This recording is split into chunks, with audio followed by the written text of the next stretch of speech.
So this is the tale of two Stans. Overly hyped episode for Gravity Falls, and yeah, when I was at Comic-Con I missed that panel. It was on a Thursday, but I only had tickets for Friday, Saturday, and Sunday, and it sucked, but I tried to keep myself away from anything that connected me to the internet so I wouldn't get spoiled. And yeah, I don't know what happened. I just knew that it was gonna air yesterday, July 13th. Today's July 14th, and it sucks. But yeah, I waited so long because I couldn't find my camera, my memory. But yeah, whatever. No, unimportant. Let's Tale of Two Sands. Okay, so it continues right after the episode in which, of course, he's not what he seems. After the portal has been activated and Stan's brother comes out of the portal.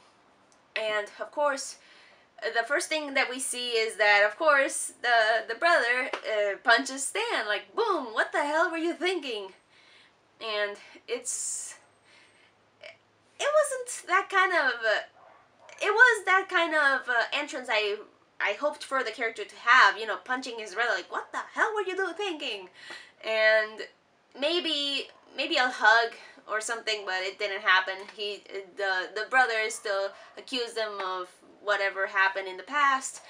And one of the funniest lines that Seuss did, like, I hope when Stan is gonna explain what the hell happened between him and his brother and why he activated the portal. Also, we get a revelation that Grunkle Stan, is not Stanford, he's Stan Lee. We all thought that Stanley was gonna be the twin brother, way before the show, well, way before halfway through the first season, we thought, okay, since he's Stanford, maybe the twin brother has the same name, called Stanley. And this is one of the few moments in which the fandom nailed it, like, oh my god, we can't believe we called it on the name, and it was amazing, and oh god. So Stan Lee is the Grunkle Stan, while Stanford is the twin brother that just got out, the author. Voiced by J.K. Simmons. Academy Award winning J.K. Simmons. I loved him in Whiplash and Spider-Man, of course. Okay, so Stan Lee tells Stanford that, hey, the government is outside and they know what I've been doing, so we have a while. And so Stanford, of course, writing in his book, and says, okay, we have a bit of time before the government sees us underneath the check, so why don't you explain what the hell happened? And of course, like I mentioned, the best line, I think, was when Sue says, I hope that what you say, Stanley, coincides with what my fanfiction says. And it's just hilarious. I was like, oh my god, Alex, you know the internet so well.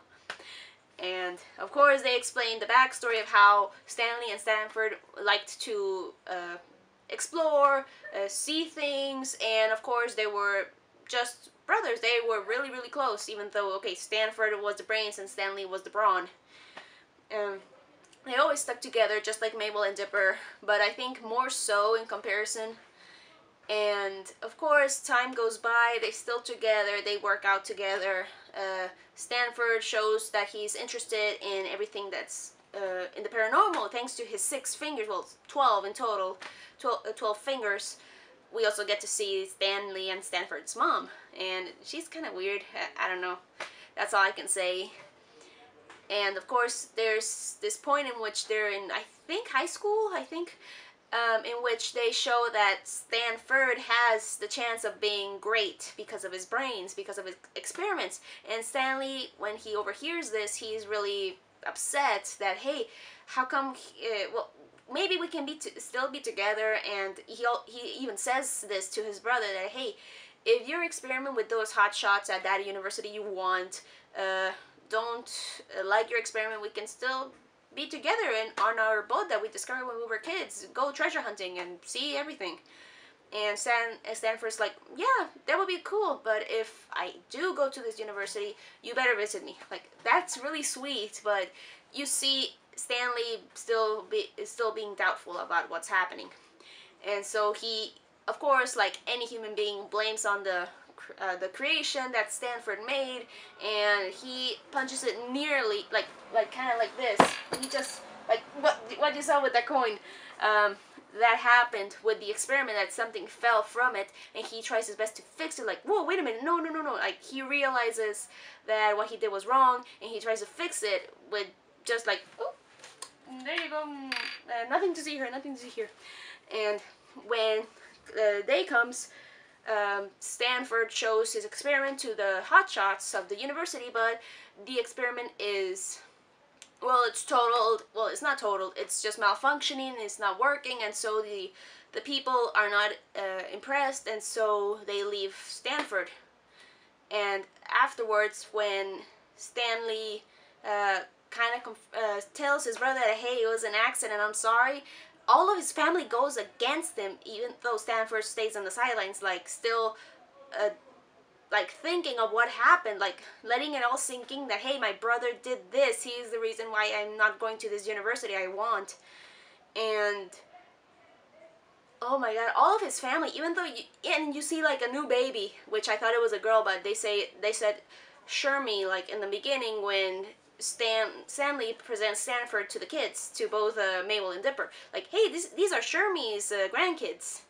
And so I'm like, oh, it's Sherman, like the new brother, Sherman. And of course you see that Stanley gets thrown out of the house and basically being abandoned by his family, that, hey, unless you make a lot of money, you can come back. Like, you wasted our opportunity of getting out of this hick town. That's really hard, and I know that a lot of kids go through that, and that's really sad. And I mean it, like, freaking sad. Like, how can those parents do that? I know they're upset, but why do that?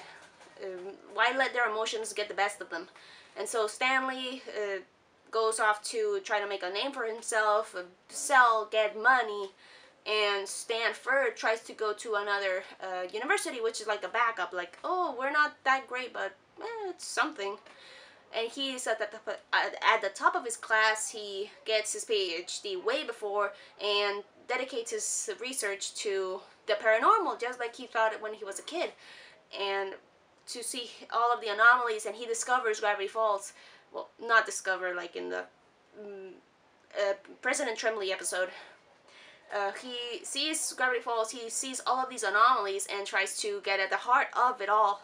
Even gets to hire McGucket, which, oh god, if you know the Stephen Jobs backstory, that's a good laugh. you even see like the little like callbacks to the Apple thing. It was hilarious for me. And then, okay, they work together, they make the portal, it works, but McGucket gets sucked into the portal. He does get back thanks to Stanford, but he even warns Stanford that, hey, this machine is gonna bring the end of the world if you don't stop. And Stanford, of course, like any human with such a big ego, he's like, I can't stop, I need to continue my life's work, this is my life, I need to continue. And McGucket's like, no, I'm leaving, bye-bye, find yourself someone else. And we all know that he started the Society of I think he started the machine that appeared in the Society of the Blind Eye episode. And afterwards, Stanford knows that, okay, I don't have anyone I can trust with this information. He's getting very paranoid. He hears voices, and I bet he met Bill afterwards, Bill Cipher. And then after reaching the brink, he's like, okay, I need to call my brother. He was the only one I trusted when I was a kid. I think he's the only one I can trust now. When he calls him and gets him to come to Gravity Falls, he doesn't give him a warm welcome like Stanley expected after 10 years of being apart. And Stanford asks Stanley, hey, I've hidden my other journals with all my research. Here's journal number 1. Keep it. Go as far away as you can. Hide it. Do whatever. But you need to protect this. This is bad. I went too far. And Stanley is, of course, like, the fuck, we just got here and you're asking me to go away? And he thinks, okay, by burning the book, maybe he can have a normal life with his brother. But of course, ego wins. Stanford's like, no, you can't destroy my research. I worked so hard on this that this cannot be destroyed. And the portal gets activated and Stanford gets sucked in. And Stanley doesn't know what to do, and he, of course, panics. He loses his brother again after seeing him for so long. This is why he made the mystery shack, which you later see that, okay, it was thanks to him lying to the townsfolk, making them think he was Stanford, that he created the mystery shack, and how he gathered all the money and the resources he needed to reactivate the machine, as we saw in the episode. He's not what he seems. And that's when it ends. And that's when it all ends. The episode, you see like hints of other characters, like for example the cute biker guy, like the get him, that guy with his mom. Get out, get out. It was cute. And after that, we get back to the present. J.K. Simmons, Stanford, is like, okay, we need to get rid of these government guys.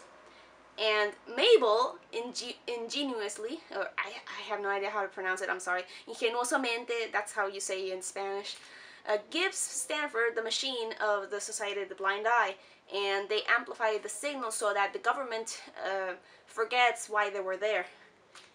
And of course they go away, and that's at least a good sign, like, okay, we got the government off our backs for now. And of course, the kids are, well, mostly Dipper is more excited to meet the author, his great uncle, and ask him so many questions. But Stanley's like, no, you kids go to bed. I need to talk with my brother.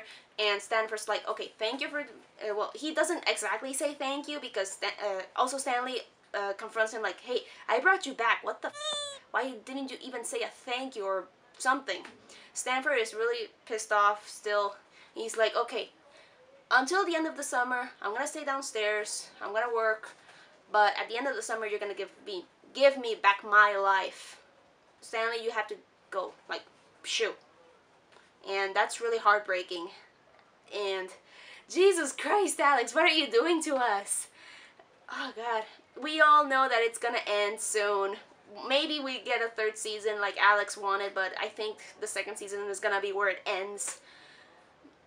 Oh God, this episode is heavy, and also you can see Dipper, Mabel still thinks about this, and it's really heavy on her, despite her being the bubbly one, being the more I'm gonna follow my gut instead of following my brains like Dipper. And I really, really wonder what's gonna happen next, because you got the two great uncles. One of them has to leave soon, and Dipper and Mabel, they don't know what to do. Dipper wants to ask questions because he's really excited, and Mabel, of course, has that pressure on her. You can see it in her face, that this question of will that happen to us linger on her shoulders, and it's just horrible. I'm mostly a person who follows my gut and also my feelings, even though I do follow my brain as well.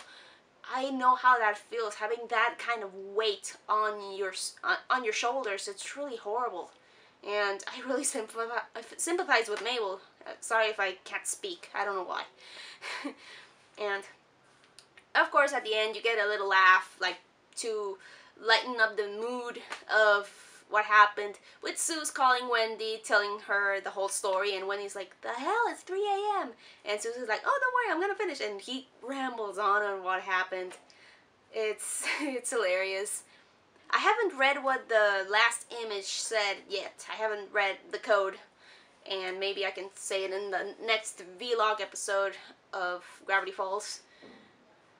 Oh God, talking about that episode is really, really heavy. And Alex, you're gonna tear us apart. Later.